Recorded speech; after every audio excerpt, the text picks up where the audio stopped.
Oui, le musée Guggenheim, c'est bien. Alors là, vous vous dites, quel rapport entre la musique et le musée Guggenheim à Bilbao? C'est pas faux. Eh bien, figurez-vous que Michael Field, le génial créateur de Tubular Bells dans les années 73, qui se dit en passant, on a vendu 40 millions, a décidé de jouer son nouveau disque ce soir au musée Guggenheim. Ce disque s'appelle Music of the Spheres, et avant le concert de ce soir, on a été voir Michael Field dans sa chambre pour lui poser des questions saugrenues. Michael Field.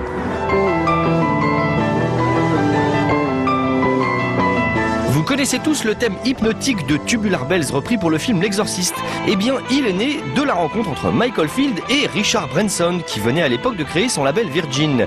Alors Mike, la légende dit que vous avez seulement eu une semaine pour enregistrer ce disque. C'est peu.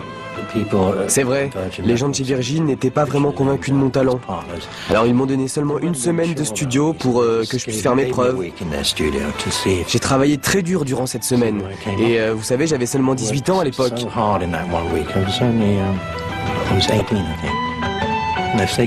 S'ils m'avaient donné 6 mois, ça aurait été...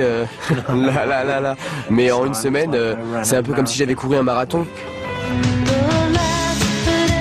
Après son succès instrumental, Michael Field se lance dans les tubes pop avec Two Friends ou encore Moonlight Shadow en 83.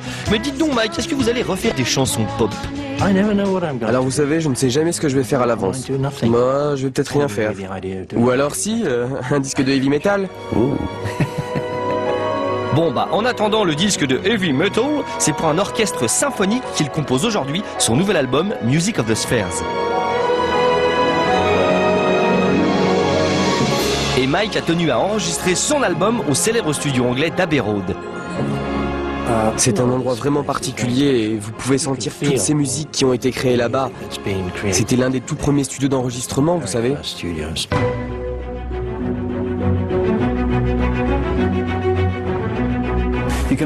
Vous savez jouer d'une vingtaine d'instruments, mais le tout premier était la guitare. Comment vous avez appris à jouer? Ah, vous savez, c'est une vieille histoire.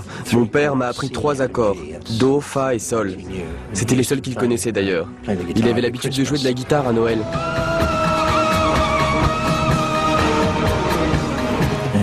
Et j'ai passé 1 ou 2 ans à chaque temps libre en rentrant de l'école à jouer sur des disques, encore et encore, jusqu'à ce que je puisse les jouer moi-même, tout seul. Et puis j'ai commencé à écrire mes propres compositions. Et c'est comme ça que tout a commencé.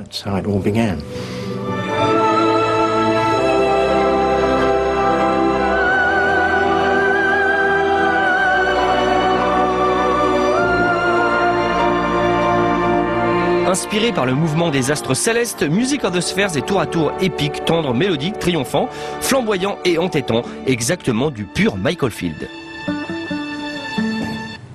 Oh. Mais là, dites donc sur la couverture, c'est quand il avait dit... Alors ça, c'est le DVD en 81 ou 6, et ça, c'est l'album que vous allez acheter dès la fin de cette chronique. Non, attendez la fin de la chronique de mes 2 camarades. C'est pas ouvert encore, c'est pas ouvert. Merci beaucoup. Un mot sur...